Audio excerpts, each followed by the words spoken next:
नमस्कार शिक्षक साथियों, बिहार बेसिक शिक्षक चैनल के एक अनमोल पेश का शिक्षा संवाद के एक और फ्रेश एपिसोड में आप सभी शिक्षक साथियों का तहे दिल से स्वागत है। साथियों, सबसे पहले टीचर ऑफ द डे बनने के लिए Mohammad Abrar Ahmed ji from Samastipur and Sucheta Mehta ji from Madhubani को मेनी कॉन्ग्रेचुलेशंस। अगर आप भी बनना चाहते हैं टीचर ऑफ द डे तो इस वीडियो को शेयर करके अपने नाम और पता के साथ एक प्यारा सा कमेंट जरूर करिएगा।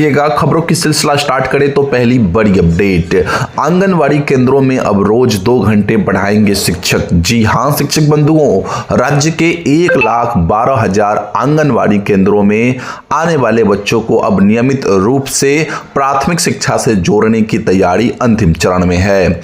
समाज कल्याण विभाग ने निर्णय लिया है कि सरकारी स्कूलों में संचालित आंगनवाड़ी केंद्रों पर उसी स्कूल के शिक्षक प्रतिदिन 2 घंटे बच्चों को पढ़ाएंगे, जबकि स्कूल से अलग चल रहे केंद्रों के लिए शिक्षकों की नई भर्ती की जाएगी। इस प्रस्ताव को जल्द ही शिक्षा विभाग को भेजा जाएगा और अगले वर्ष से सभी केंद्रों पर प्राथमिक शिक्षा शुरू कर दी जाएगी। साथ ही हर महीने बच्चों की स्वास्थ्य जांच भी सुनिश्चित की जाएगी। बच्चों में समानता और अनुशासन लाने के लिए जीविका समूहों द्वारा ड्रेस तैयार की जा रही है और जनवरी से सभी आंगनवाड़ी केंद्रों में बच्चे यूनिफॉर्म और स्कूल बैग के साथ नजर आएंगे। जी हां शिक्षक बंधुओं, तो अब प्राथमिक स्कूल में संचालित आंगनवाड़ी केंद्रों पर जो भी शिक्षक उस प्राथमिक स्कूल के होंगे वो उन बच्चों को 2 घंटे पढ़ाएंगे, जबकि वैसे आंगनवाड़ी केंद्र जो कि स्कूल से बाहर हो वहां पे नई बहाली की जाएगी। खैर बढ़ते हैं नेक्स्ट अपडेट की ओर। तो मध्य विद्यालयों के हेड मास्टरों के लिए नया प्रशिक्षण मॉड्यूल तैयार है। जी हाँ शिक्षक बंधुओं, मध्य विद्यालयों के हेड मास्टरों के लिए नया प्रशिक्षण मॉड्यूल तैयार कर लिया गया है, जिसके तहत 1 दिसंबर से विशेष प्रशिक्षण कार्यक्रम की शुरुआत होगी। सभी हेड मास्टरों के लिए वर्ष में कम से कम 50 घंटे का प्रशिक्षण अनिवार्य किया गया है, ताकि हाल ही में विद्यालयों में हुए बदलावों की पूरी जानकारी उन्हें मिल सके। कार्यक्रम की शुरुआत सुबह 6 से 7 बजे तक योगा सत्र के साथ होगी, जिसके बाद 9 बजे से मुख्य प्रशिक्षण चलेगा। यह पूरा प्रशिक्षण राज्य शिक्षा शोध एवं प्रशिक्षण परिषद यानी SCERT में आयोजित किया जाएगा। तो साथियों, मध्य विद्यालयों के जितने भी हेडमास्टर है, ये नया जो प्रशिक्षण मॉड्यूल तैयार हुआ है इसके अंतर्गत अब आपकी प्रशिक्षण शुरू हो जाएगी। खैर बढ़ते हैं नेक्स्ट अपडेट की ओर। तो साथियों, पुरानी पेंशन, समान वेतन सहित मांगों को लेकर महाधरना का बड़ा आयोजन हो रही है। जी हां शिक्षक बंधुओं, देश भर के शिक्षकों की विभिन्न मांगों, जिसमें प्रमुखता से पुरानी पेंशन योजना यानी OPS लागू करना, TET परीक्षा से बाध्यता हटाना, समान कार्य के लिए समान वेतन देने और मित्र शिक्षकों को अनुकंपा पर नियुक्ति तथा नियुक्ति के बाद विभागीय खर्च पर प्रशिक्षण की व्यवस्था, इन सभी को लेकर आगामी 11 दिसंबर को दिल्ली के जंतर मंतर पर शिक्षकों का महाधरना आयोजित होगा। अखिल भारतीय प्राथमिक शिक्षक संघ के आह्वान पर होने वाले इस धरने में बिहार से बड़ी भागीदारी सुनिश्चित करने के उद्देश्य से राज्य प्राथमिक शिक्षक संघ की बैठक अध्यक्ष ब्रिजनंदन शर्मा की अध्यक्षता में हुई। तो साथियों, 11 दिसंबर जो कि वो दिन होगा जहां पे OPS जो बड़ा मुद्दा है देश भर का, उसके लिए 11 दिसंबर को दिल्ली के जंतर मंतर पर पूरे देश के शिक्षकों का महाधरना आयोजित होगी। खैर बढ़ते हैं नेक्स्ट अपडेट की ओर।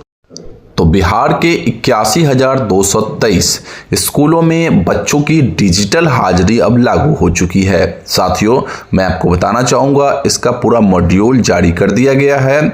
बिहार के 81,223 सरकारी स्कूलों में उपस्थिति प्रणाली को पूरी तरह डिजिटल बना दिया गया है। अब कागजी रजिस्टर की जगह सभी स्कूलों में टैबलेट से हाजिरी दर्ज होगी। प्रत्येक वर्ग शिक्षक अपनी टीचर ID के माध्यम से छात्रों की उपस्थिति दर्ज करेंगे, जबकि प्रधानाध्यापक स्कूल ID से सुबह के चेतना सत्र की फोटो लेकर अपलोड करेंगे।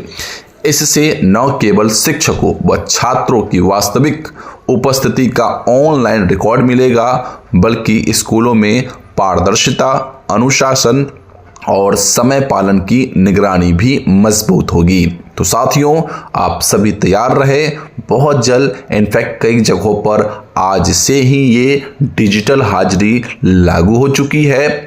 अब बढ़ते हैं नेक्स्ट अपडेट की ओर। तो साथियों, म्यूचुअल ट्रांसफर पर बड़ी अपडेट, जल्द खुलने की प्रबल संभावना। जी हां शिक्षक बंधुओं, शिक्षकों के लिए बड़ी राहत की खबर सामने आ रही है, क्योंकि शिक्षा विभाग में अब जो म्यूचुअल ट्रांसफर प्रक्रिया लगभग जो है अंतिम चरण में पहुंच चुकी है और विश्वसनीय सूत्रों के अनुसार म्यूचुअल ट्रांसफर दिसंबर के पहले या दूसरे सप्ताह में ओपन होते देखा जा सकता है। अधिसूचना जारी होते ही ऑनलाइन आवेदन प्रक्रिया शुरू कर दी जाएगी।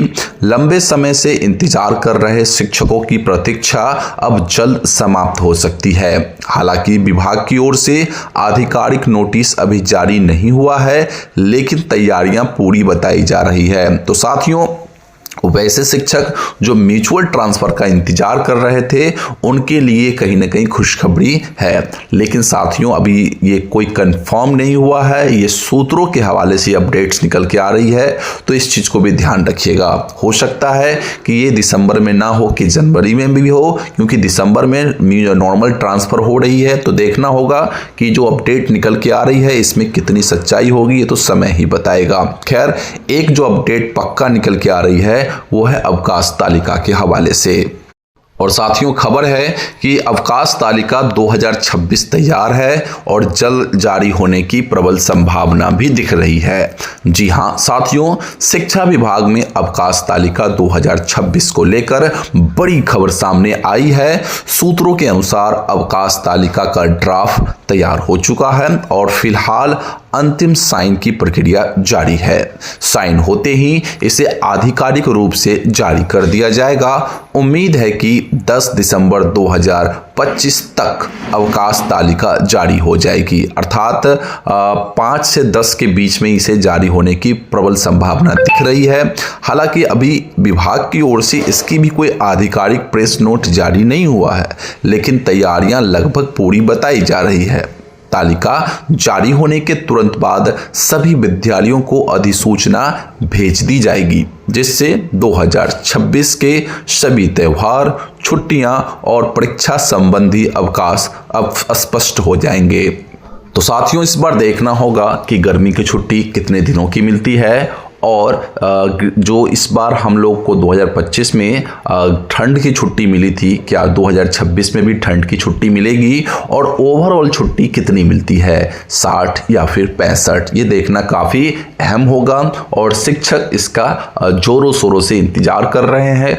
अगर कोई अपडेट निकल के आती है ना, इससे जारी होने से पहले भी छुट्टियां कितनी मिल सकती है, गर्मी छुट्टी मिलेगी कितने दिनों की या ठंड छुट्टी कितने दिनों की मिलेगी, तो उसकी जानकारी मैं अपने व्हाट्सएप चैनल पे आपको दे दूंगा, जिसका लिंक वीडियो के डिस्क्रिप्शन बॉक्स में जाके आप लोग ज्वाइन कर ले और इस चैनल को सब्सक्राइब भी कर ले। खैर, बढ़ते हैं नेक्स्ट अपडेट की ओर और अगली अपडेट निकल के आ रही है संस्कृत स्कूल से।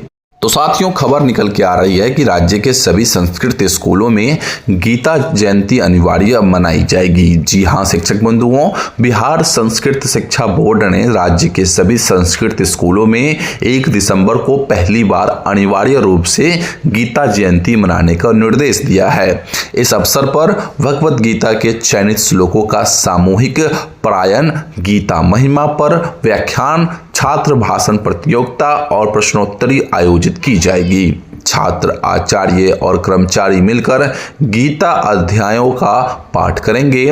बोर्ड अध्यक्ष मृत्युंजय कुमार झा ने कहा कि गीता केवल धार्मिक ग्रंथ नहीं बल्कि जीवन दर्शन है और ऐसे कार्यक्रम छात्रों में संस्कृति व नैतिक मूल्यों के प्रति रुचि बढ़ाते हैं। सभी स्कूलों से कार्यक्रम की रिपोर्ट और फोटो भी मांगी जाएगी। तो साथियों, बिहार के जितने भी संस्कृत स्कूल है वहां पे अब गीता जयंती अनिवार्य रूप से मनाई जाएगी। और अब अंत में बात करते हैं हम अपने नवंबर वेतन के हवाले से जो बड़ी अपडेट निकल के आ रही है, चलिए उसे भी जान लेते हैं।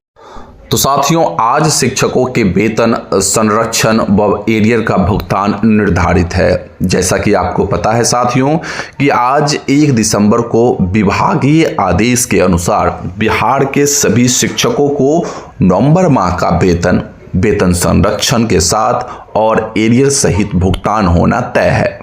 अब यह देखना होगा कि शिक्षा विभाग के अधिकारी इस आदेश को कितने गंभीरता से लागू करते हैं और क्या सभी शिक्षकों का भुगतान समय पर हो पाता है। कई जिलों में तकनीकी प्रक्रियाओं और अनुमोदन में देरी की शिकायतें पहले भी मिलती रही है। ऐसे में यह स्पष्ट नहीं है कि आज सभी जिलों में भुगतान हो जाएगा या केवल कुछ जगहों पर। फिर भी उम्मीद यही है कि विभाग आदेश का पालन करते हुए आज बड़े पैमाने पर भुगतान जारी करे। तो साथियों, आज 1 दिसंबर है और 1 दिसंबर को ही सभी शिक्षकों का वेतन मिलना था। अब आप आज हमें शाम तक इसकी रिपोर्ट जरूर देंगे कि आप किस जिले से हैं और आपके जिला में वेतन भुगतान हुआ अथवा नहीं। ये जानकारी मेरे लिए काफ़ी महत्वपूर्ण होगी और उन तमाम शिक्षकों के लिए बहुत महत्वपूर्ण होगी जो जानने की कोशिश करते हैं कि किस जिला में अभी तक भुगतान हो पाया है। तो आपका एक कमेंट उन सभी शिक्षकों के लिए राहत की खबर हो सकती है। तो आप सभी साथी एक बार आप सामने इस वीडियो को फिर से वापस से देखिएगा एंड देन आप जो है कमेंट जरूर करिएगा। खैर, ये थी आज की वो सारी रिपोर्ट्स जो कि मैंने आपको प्रोवाइड कर दी। आई होप आपको पसंद आई होगी। अच्छी लगी है तो वीडियो को लाइक करके चैनल को सब्सक्राइब कर ले, क्योंकि यहाँ पे हर रोज इसी प्रकार की वीडियोस आपको देखने को मिल जाती है। एंड व्हाट्सएप चैनल को ज्वाइन कर लीजिएगा जिसका लिंक वीडियो के डिस्क्रिप्शन बॉक्स में है। एंड अब हम आपसे मिलते हैं अगली वीडियो में, तब तक के लिए बने रहिए चैनल के साथ। जय हिंद।